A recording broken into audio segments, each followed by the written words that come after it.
그리고 또 하나, 에너지 저장의 방식인데 에너지에 거의 다 뭐로 돌리는 거예요? 전기를 돌리는 거죠. 전기로. 화석 연료를 떼면 공중에다가 CO2를 해서 온난화 때문에 다 전기 에너지를 쓰지 아닙니까? 그럼 전기 에너지를 쓰려면 에너지를 저장하는 방식이 물질이었죠. 기존엔 석유라든지 석탄이라든지 가스라든지 나무라든지 에너지를 저장하는 게 물질이었는데 이제 에너지를 저장하는 게 전부 다 뭐로 바뀝니까? 배터리로 바뀝니다. 배터리로. 이제 이걸 보십시오. 자, 코발트입니다. 코발트. 배터리 만드는데 중요한 원소 중에 하나인 코발트인데 이 코발트가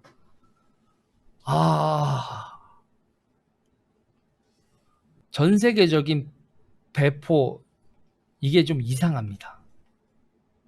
전 세계에서 지금 이렇게 퍼져 있는데 요 3,400 어느 나라일까요?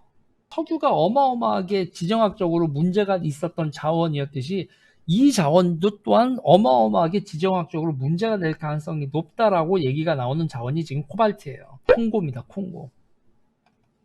콩고가 전체 코발트의 54%입니다.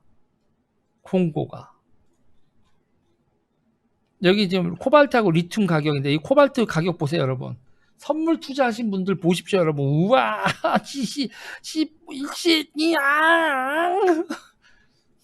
가즈아. 보이십니까? 이제 파란색? 이런 상황이에요. 유럽 시장 점유율 한번 볼까요? 유럽 시장에서 배터리 점유율입니다. 보이시나요? 일단 중국 배터리가 없습니다. 그렇죠? 자, 문제는요. 전기 자동차에서 전체 부가가치 중에서 배터리가 차지하는 부분이 40%입니다. 40%요. 배터리 업체는요, 을이었어요. 배터리 업체는 을이었는데 전기 자동차가 생각보다 빨리 경쟁에 붙었어요. 누구 때문이죠? 테슬라 때문입니다. 테슬라가 질러버렸거든요. 테슬라 모델 3는요, 다들 전기차는 아직 하고 있었는데 모델 3가 대박이 났거든. 대박이 나면서 다른 전기차 업체들도 서둘러 전기차를 양산하기 시작을 해버렸어요. 그랬더니 문제가 발생하는 게 뭐냐면요, 여러분. 배터리가 부족해지는 사태가 벌어지죠. 2018년, 2019년 전기차 시장에 배터리 시장의 수급 불균형 문제가 발생하면서 완성차 업체의 배터리 수요가 공급을 초과하고 공급 부족 사태가 현실화한다.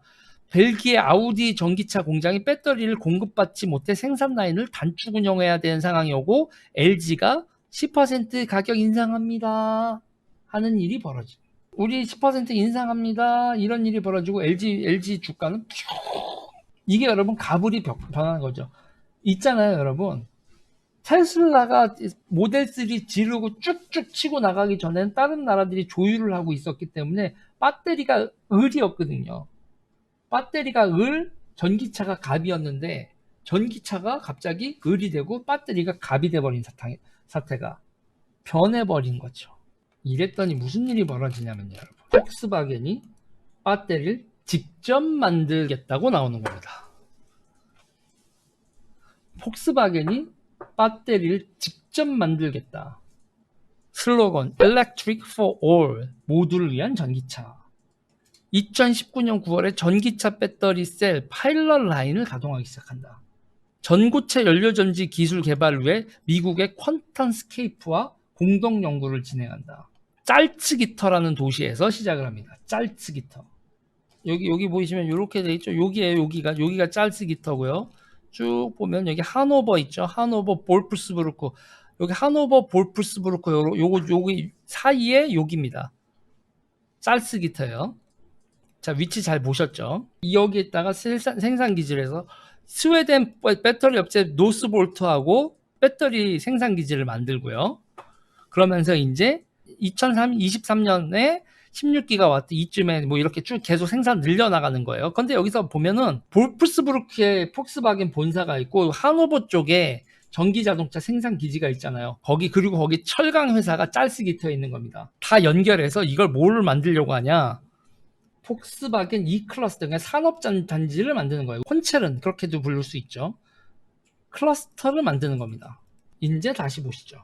볼프스부르크, 하노버, 살스기터, 요렇게 해서 요 일대에 전기차 클러스터, 배터리 공장과 완성차 부분과 그리고 전기차 공장이 다 있는 여기를 클러스터로 만든다. 지금 이게 현재의 상황인데, 문제는 말이죠. 폭스바겐이 뭐를 만드냐? 폭스바겐이 이렇게 MEB 플랫폼이란 걸 만듭니다. MEB 플랫폼. 그리고 저 플랫폼을요, 다른 회사들한테도 판다는 거예요. 간단한 겁니다. 컴퓨터 마더보드가 자동차를 판다는 거예요. 플랫폼을 팔겠다는 거예요. 니네도 이거를 만들어. 공급해 줄게. 여기다 배터리 꽂고, 여기다가 모터 꽂고, 여기다 브레이크 꽂고, 자, 그걸 할 수 있는 컴퓨터 마더보드처럼 공개되는 IBM 호환 PC처럼 폭스바겐 호환 자동차 조립 시대. 원래 자동차 시장도 이랬어요. 지금 우리가 아는 정비소 있죠. 자동차 그 부분에 셰시라고 부르는 부분을 가져오고 그 위에다가 바디를 얹었죠. 지금 우리나라 전기차 업체들 막 뭐라고 하잖아요. 셰시 사와서 바디를 만드는 거죠. 중국에서 셰시 사와서 바디를 만든다고. 그래서 메이드 인 코리아, 한국 버스라고 그러고 있다고 제가 여러분들한테 계속 문제 제기를 했었던, 그 문제 제기를 하는 과정에서 제가 전기차 공부를 많이 해서 많이 도움이 돼요, 지금요. 전기차 플랫폼, 네고처럼 이 플랫폼을 만든다. 2028년까지 폭스바겐은 몇 대의 전기차를 생산할 계획일까요? 2000만 대? 네, 맞습니다. 2200만 대. 2200만 대를 만들고 MEB 플랫폼에서 1500만 대. 그리고 플랫폼이 하나가 더 있어요. 아우디와 포르쉐도 프리미엄급 전기자동차 플랫폼 PPE. 그래서 지금 이 MEB 다 모두한테 공급하는 거하고 프리미엄 세단, 프리미엄한테만 공급하는 PPE라는 플랫폼 두 개를 만들어서 그 중에서 이 MEB는 다른 메이커에도 판다. 자, 그러면 여러분 전기차 판매 추이입니다. 우와, 2019년에 이렇게 돼 있죠. 그런데 이게 현재 전체 자동차 시장에서 2.4%예요. 앞으로 이게 몇 배가 더 커진다? 40배. 이렇게 성장하지만 이게 앞으로 40배가 더 커진다. 그리고 배터리 가격은 어떻게 되고 있다고, 여러분? 배터리 가격은 쫙 이렇게 떨어지고 있다. 그리고 여러분, 이게 이제 가치사슬 체계입니다. 이게 이제 전자산업 쪽에서 소비자들, 전기자동차 업체들, 그리고 이제 배터리 공급하는 회사들. 자, 그런데 여러분, 여기서 생각해야 될 게 있어요. LG화학의 가격 경쟁력을 폭스바겐 배터리가 이길 수 있을까요? 없을 겁니다. 그런데 전기자동차 세계 최대 시장은 중국인데요. 중국은 어떤 정책을 쓰고 있습니까? 보호무역을 합니다. LG를 못 이기죠. 천재로 가면. 그런데 중국은 보호무역을 하고 있어요. 자기네 나라의 전기자동차에는 자기네 배터리만 보조금을 줘서 중국 시장은 전기자동차 보호무역을 하고 있습니다. 자, 그러면 유럽은요? 아까 얘네들이 그 배터리 개발하면서 뭐도 하냐면 배터리 재활용 기술도 해요. 짤스기터에서요. 이 배터리를 다시 가져와서 거기서 니켈, 망간 뭐 이런 거 있죠. 다시 재수거하는 기술도 같이 하고 그거에 대한 비용도 제조업자한테 물리거든요. 그래서 유럽은 앞으로 어떻게 할 가능성이 있냐면요. 첫 번째, 유럽하고 우리랑 지금 분쟁이 하나 있죠. 한국 정부, 한국 좌파들이 곰곰이 잘 생각해야 될 게 있습니다. ILO입니다. 국제노동기구라고 하죠. 한국 니네는 우리와 다른 노동 기준으로 생산을 해서 우리보다 가격을 쌀 수밖에 없어. 그러니 너희 관세 쳐맞아라. 또 하나가 있어요. 너희는 환경 기준이 우리보다 너무 약해. 우리와 비슷한 환경 기준이 아니기 때문에 우리가 너희보다 더 물건이 비쌀 수밖에 없어. 너희 관세 쳐맞아라. 그리고 우리나라 제품에는 보조금 줄게. 이게 뭐죠, 여러분? 보호무역주의입니다. 자, 삼성 반도체가 치킨 게임으로 전 세계에서 원가나 기타 등등으로 메모리 반도체 분야에서 전 세계 기업을 석권을 하면서 박살난 기업 중에 하나가 뭡니까, 여러분? 지멘스도 여러분 삼성이 꺾어버린 업체 중에 하나입니다. 일본 메모리 반도체 업체들, 독일의 지멘스도 삼성과 치킨 게임을 하면서 낮아빠진 거예요. 그때 그들이 우리나라를 향해서 보복관세나 보조금을 지급하면서 자국 산업을 보호하지 못했던 이유가 뭡니까? 미국의 패권 질서, 가트레짐이 그거를 못하게 한 거예요. 관세와 무역에 관한 일반 협정. 미국의 배려가 아니라 미국의 원칙이죠. 그리고 미국이 당시 일본하고 독일을 80년대에 짓눌렀죠. 반도체 협약을 통해서도 그렇고.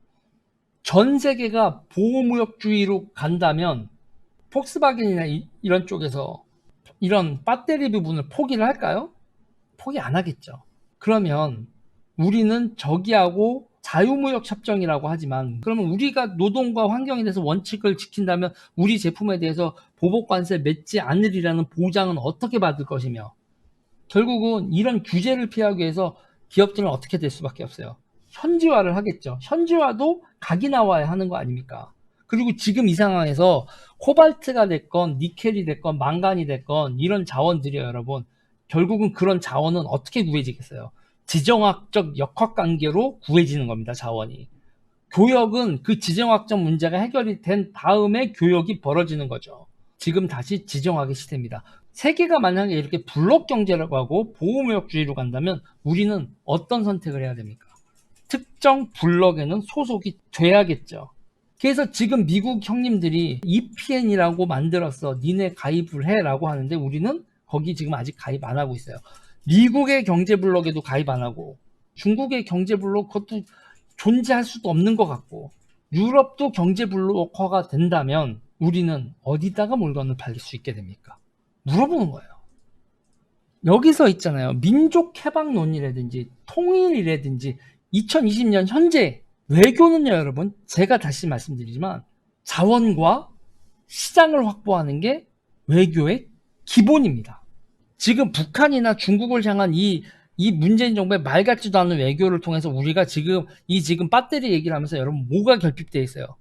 콩고 같은 데나 기타 등등에서 이 자원을 어떻게 안정적으로 수급하실지가 북한과의 관계에서 답이 있습니까?